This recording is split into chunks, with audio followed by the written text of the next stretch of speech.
ಹಾಗೆಯೇ ನಾನು 28/2/2024 ಗುಲ್ಬರ್ಗಾದ ಅರಿವಿನ ಮನೆ ಆಡಿಟೋರಿಯಂನಲ್ಲಿ ಗುಲ್ಬರ್ಗಾ ಜಿಲ್ಲೆಯನ್ನು ಪ್ರತಿನಿಧಿಸುವ ಶಿಕ್ಷಕರ ಜೊತೆ ಇದ್ದೇನೆ.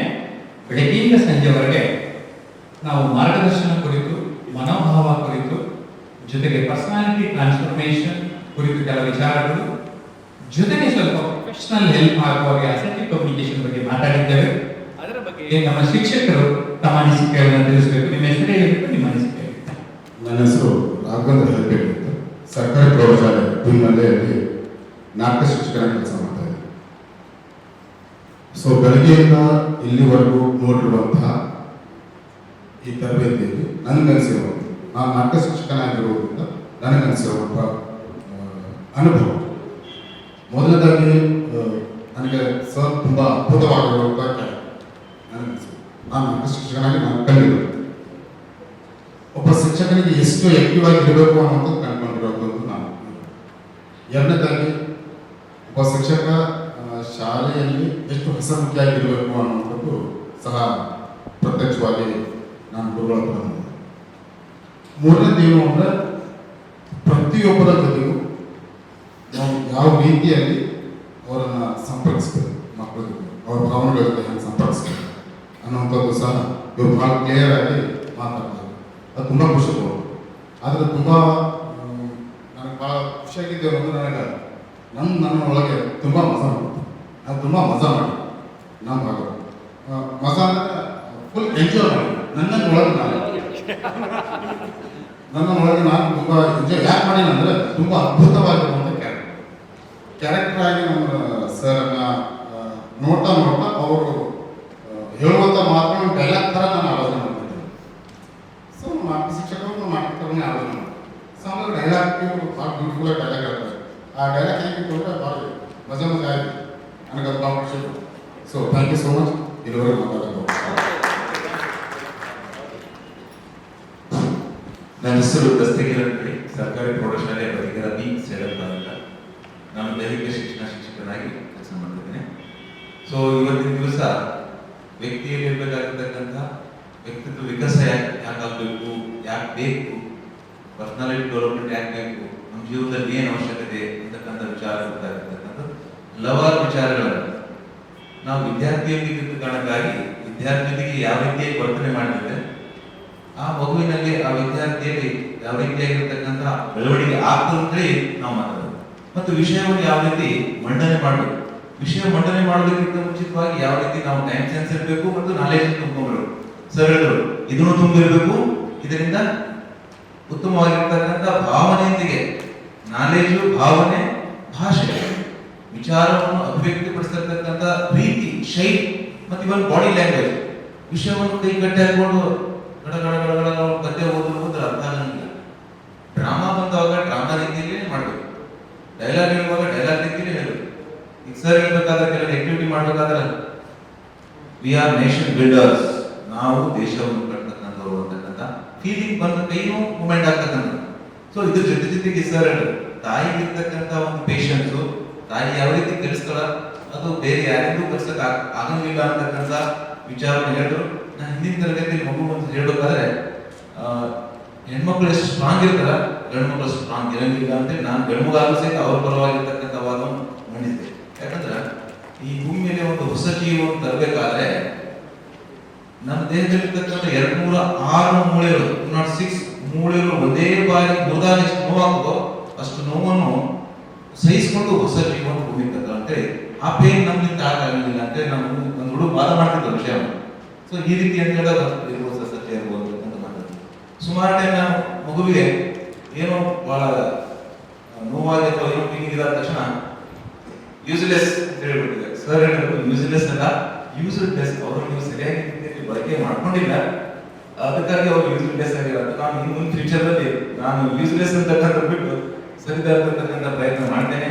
ಇಲ್ಲಿ ಬಂದಾಗ ನಮ್ಮಲ್ಲಿರ್ತಕ್ಕಂಥ ಆಟಿಟ್ಯೂಡ್, ಮನೋಭಾವನೆ ಸಕಾರಾತ್ಮಕ ಆಗಿರಿ, ನಕಾರಾತ್ಮಕ. ಕೆಲವರ ಜೀವನದಲ್ಲಿ ಸಕಾರಾತ್ಮಕ ಭಾವನೆಗಳು ವ್ಯಕ್ತಿಯನ್ನು ಸ್ಟಿಮ್ಯುಲೇಟ್ ಮಾಡಿ ಅಚೀವ್ಮೆಂಟ್ ಮಾಡಕ್ಕೆ ಸಹಕಾರಿ ಮಾಡೋದು. ಕೆಲವು ಸಂದರ್ಭದಲ್ಲಿ ನಕಾರಾತ್ಮಕ ಭಾವನೆಗಳು ನಿಮ್ ಕೈಲಾಗ ಏನ್ ಮಾಡೋಕ್ಕಾಗಲಿಲ್ಲ ಅಂತ ಎಲ್ಲರೂ ಅವಮಾನ ಮಾಡಿದಾಗ ಅವನು ಆತ್ಮಕ್ಕೆ ಧಕ್ಕೆಯಾಗಿ ನಾನು ಏನಾದರೂ ಮಾಡಿ ತೋರಿಸಬೇಕು ಅಂತಕ್ಕಂಥ ಚಲನ ಹೊಂದಕ್ಕಂಥ ಸಾಧ್ಯತೆ ಅಂತ ಇವೆರಡೂ ವಿಷಯಗಳನ್ನು ಸಮಯ ಸಂದರ್ಭಾನುಸಾರವಾಗಿ ಯಾವ ರೀತಿ ವ್ಯಕ್ತಪಡಿಸಬೇಕು ಮತ್ತು ಫೀಲಿಂಗ್ ಯಾವ ರೀತಿ ಶೇರ್ ಮಾಡ್ಕೋಬೇಕಂತ ವಿಚಾರನ ಸಾಕಷ್ಟು ಹೇಳಿದ್ರು. ಸೊ ಸಮಯ ಜಾಸ್ತಿ ತಗೊಂಡೆ, ಕ್ಷಮೆಯಾಗಿ ಎಲ್ಲರಿಗೂ ಧನ್ಯವಾದ.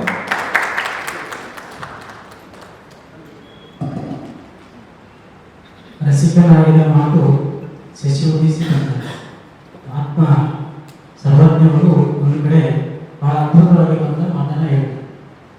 ಮಾತು ಹೇಗಿರಬೇಕು ಅನ್ನೋದು ಅದಕ್ಕೆ ಸ್ನೇಹಿತರು ಬೆಳಗ್ಗೆಯಿಂದ ಸಾಯಂಕಾಲದವರೆಗೆ ಈ ತರಬೇತಿ ಕಾರ್ಯಕ್ರಮದಲ್ಲಿ ಮಾಡಿರುವಂಥ ಮಾತಾಡಿರುವಂಥ ಪ್ರತಿ ಮೂಮೆಂಟು ಕೂಡ ಬಹಳ ರಸಿಕನಾಡಿದ ಮಾತು, ಅದಕ್ಕೆ ತುಂಬಾ ಸೂಕ್ತ ಅನ್ನುವ ರೀತಿಯಲ್ಲಿ ಅವರು ಮಾತಾಡಿರುವಂಥದ್ದು. I feel it. ದೆನ್ ಒಬ್ಬ ಗ್ರೇಟ್ ಫಿಲಾಸಫರ್ ಇನ್ನೊಂದು ಕಡೆ ಹೇಳುವಂತೆ ದೇವರು ಎಲ್ಲ ಕಡೆ ಇರುವುದಿಲ್ಲ, ಆದ್ದರಿಂದ ಆತ ತಾಯಿ ಎನ್ನುವಂಥ ಪಾತ್ರವನ್ನು ಸೃಷ್ಟಿ ಮಾಡಿದ್ದಾನೆ.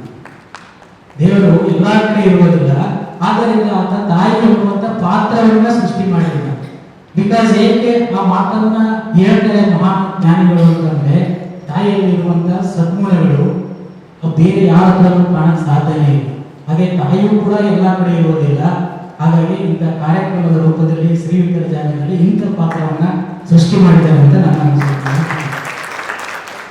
ಸೊ ಎನಿವೇ ಇವತ್ತಿನ ಕಾರ್ಯಕ್ರಮ ನಾನು ಸುಮಾರು ಎಂಡಮೂಡಿ ವೀರೇಂದ್ರನಾಥ ಮತ್ತೆ ಎನ್ ಮಣಿಕಾಂತ್ ಸರ್ ಅವರು ಅದ್ಭುತ ಬರಹಗಾರರು ಅವ್ರು ಬರೆದಿರುವಂಥ ಪುಸ್ತಕಗಳನ್ನು ಓದಿದ್ದೀನಿ. ಬಿಕಾಸ್ ಯಾಕೆ ಅಂತ ಅಂದ್ರೆ ಸರ್ ಪುಸ್ತಕಗಳನ್ನು ಓದಕ್ಕಾಗಿಲ್ಲ. ನಾನು ಸುಮಾರು ಹಿಂದೆಲ್ಲ ಸ್ಪೀಚ್ಗಳನ್ನು ಮಾಡ್ತಾ ಇದ್ದೆ ಬಿಫೋರ್ ಜಾಗೃತಿ. ಅಮ್ಮ ಹೇಳಿದ ಎಪಿಸೋಡ್ಗಳು ಅಂತ ಒಂದು ಪುಸ್ತಕ ಇದೆ. ಬಿಗಿನಿಂಗ್ ಓದಕ್ಕೆ ಇಟ್ಕೊಂಡ್ರೆ ಎಂಟುವರೆಗೂ ನಾವು ಯಾವುದೇ ರೆಸ್ಟ್ ತಗೊಳಕ್ಕೆ ಹೋಗೋದು, ಅಷ್ಟು ಅದ್ಭುತವಾಗಿರುವಂಥ ಪುಸ್ತಕಗಳು. ಅವ್ರ ವಿಡಿಯೋ ಕಾರ್ಯಕ್ರಮದಲ್ಲಿ ನಾವು ಕೂಡ ನೋಡಿದ್ದೀನಿ. ಟ್ರೈ ಮಾಡಿದ್ರೆ ನಾವು ಪುಸ್ತಕಗಳನ್ನು ತಗೊಳ್ಳೋದಕ್ಕೆ ನೆಕ್ಸ್ಟ್ ಟೈಮಲ್ಲಿ ಸಿಕ್ಕಾಗ ನಾನು ಖಂಡಿತವಾಗಿ ಓದಬೇಕು ಅಂತ ಹಂಬಲ ಆಸೆ ಇದೆ.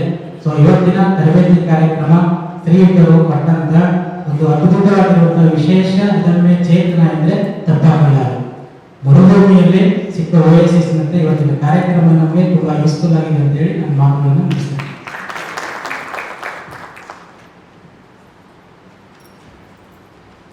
ಮೊದಲಿಗೆ ಸರ್ ನಿಮಗೆ ಕಲ್ಯಾಣ ಕರ್ನಾಟಕ ಹಾಗೂ ಕಲಬುರಗಿ ಜಿಲ್ಲೆ ಎಲ್ಲ ಶಿಕ್ಷಕರ ಹೃದಯಗಳಿಂದ ಹೃತ್ಪೂರ್ವಕವಾದ ಅಭಿನಂದನೆಗಳು. ನಾನು ನಿಜವಾಗ್ಲೂ ನೀವು ಮೇಲೆ ಇದ್ದೇನೆ ಸರ್. ನೀವು ಬರ್ತಾ ಇದ್ದೀರಿ ಅಂತ ಗೊತ್ತಾದ ತಕ್ಷಣ ಇಲ್ಲಿ ಇನ್ನೊಬ್ಬರು ನಾಟಕ ಶಿಕ್ಷಕರು ನಮ್ಮ ಕಲ್ಯಾಣ ಕರ್ನಾಟಕ ಮತ್ತು ರತ್ನ ಅಶೋಕ್ ತೋಳ್ಗಡೆ ಅಂತಿದ್ದಾರೆ ಸರ್. ನಾನು ಹಳೆಯ ಅತ್ತೆ ಮಾವ ಅದು ಹೆಂಗಂದ್ರೆ ಇದು ಒಂದು ಶಿಕ್ಷಕ ಅಂದ ತಕ್ಷಣ ನಾವು ಎಲ್ಲೋ ಒಂದು ಕಡೆಗೆ ಬಹಳ ಖುಷಿಯಿಂದ ಪಾಠ ಹೇಳ್ತಾ ಇರ್ತೀವಿ. ಹೇಳ್ತಾ ಎಲ್ಲೋ ಒಂದು ಕಡೆಗೆ ಈ ರೀತಿಯಾಗಿ ಒಂದು ತರಬೇತಿಗಳು ಅವಶ್ಯಕತೆ ಇದೆ ಅಂತ ನನ್ನ ಭಾವನೆ. ಅದಕ್ಕೆ ತಕ್ಕಂಗೆ ನೀವು ಒಂಥರ ನಮಗ ಒಂದು 5 ನಿಮಿಷದಲ್ಲಿ ಬಹಳ ಪ್ರಭಾವ ಬೀರಿದಂಥ ವ್ಯಕ್ತಿ ನಿಜವಾಗ್ಲೂ. ಹಾಗಾಗಿ ನಾನು ಪರ್ಸನಲ್ ಆಗಿ ನಿಮಗೆ ಕೆಲವೊಂದು ನನ್ನ ಸಮಸ್ಯೆಗಳನ್ನ ಹೇಳ್ಕೊಂಡೆ, ಅದಕ್ಕೆ ಪರಿಹಾರ ಕೊಟ್ಬಿಟ್ರಿ, ಸಿಕ್ತು. ಹಾಗೆ ಇನ್ನು ಶಾಲೆಗೆ ನಾವು ನಿಮ್ಮನ್ನ ಹೇಗೆ ತಗೊಂಡು ಹೋಗ್ತೀವಿ ಅನ್ನೋದನ್ನ ನಾವು ಅದನ್ನ ನಿಮ್ಗೆ ಹೇಳಿಕ್ಕಾಗಲ್ಲ ಸರ್. ನಿಜವಾಗ್ಲೂ ನಿಮ್ಮನ್ನ ತರಗತಿಗಳಿಗೆ ತಗೊಂಡು ಹೋಗ್ತಾ ಇದ್ದೀವಿ, ಮಕ್ಕಳ ಮನಸ್ಸುಗಳಿಗೆ ಮುಟ್ಟಿಸ್ತೀವಿ. ನಮ್ಮ ಬಾಡಿ ಲ್ಯಾಂಗ್ವೇಜ್ ಕೂಡ ಸಿಕ್ಕಾಪಟ್ಟೆ ಸ್ಟೇಯಿಂಗ್ ಕೂಲ್ ಅನ್ನೋದು, ಆಮೇಲೆ ಸ್ಮೈಲಿಂಗ್ ಅನ್ನೋದು. ಮಗು ಶಿಕ್ಷಕರು ಇನ್ನ ಬರ್ತಾ ಇದ್ದಾರೆ, ಇನ್ನೊಂದು 20 ಹೆಜ್ಜೆ ಇದೆ ಅಂತಂದ್ರೆ ಸರ ಎಷ್ಟು ಖುಷಿಯಿಂದ ನಿರೀಕ್ಷೆ ಪಡ್ತಿರ್ತಾರೆ. ನಾನು ಚಿತ್ರಕಲಾ ಶಿಕ್ಷಕಿಯಾಗಿ ಖುಷಿಯಿಂದ ವ್ಯಕ್ತಪಡಿಸಿರ್ತಾರ. ಅಂಥದ್ರಲ್ಲಿ ನೀವು ಹೇಳಿದ್ದನ್ನ ನಾನು ಒಂಚೂರು ತಗೊಂಡು ಹೋದೆ. ನನ್ನ ವೈಯಕ್ತಿಕ ಸಮಸ್ಯೆಯನ್ನ ಬದಿಗಿಟ್ಟು ನಿಮ್ಮನ್ನ ನಾನು ಕ್ಲಾಸ್ ರೂಮ್ಗೆ ಒಯ್ದಾಗ ಒಳ್ಳೆ ಪಾಠವನ್ನು ಮಾಡ್ಬೋದು ಅನ್ನೋ ಒಂದು ಕಾನ್ಫಿಡೆನ್ಸ್ ಮಾತ್ರ ಬಂತು. Good afternoon, everyone. It's my pleasure to come in this type of program because after being selected, this is the first program I have attended with after all with all these teachers. So in this program, as I said, it is also my pleasure to present the feedback here because the session was very beautiful. Beautiful in the sense it has given many points, as sir has covered the gratitude, attitude, how we have to have the attitude in our classrooms and how to face the challenges in our life. Not in our life, but how to teach the students how to overcome the challenges to the students. We have come to know about this, and sir has reminded about the gesture and body language, how to use in the classroom. even though we were knowing, but somehow Sir has reminded that kind of things. Plus, Sir has taught us about assertive communication, how to be assertive in each and every condition of our life. With that, we can achieve more and more things. So, with that, I'd like to say the thanks to Sir again and again. So, with this, I'd like to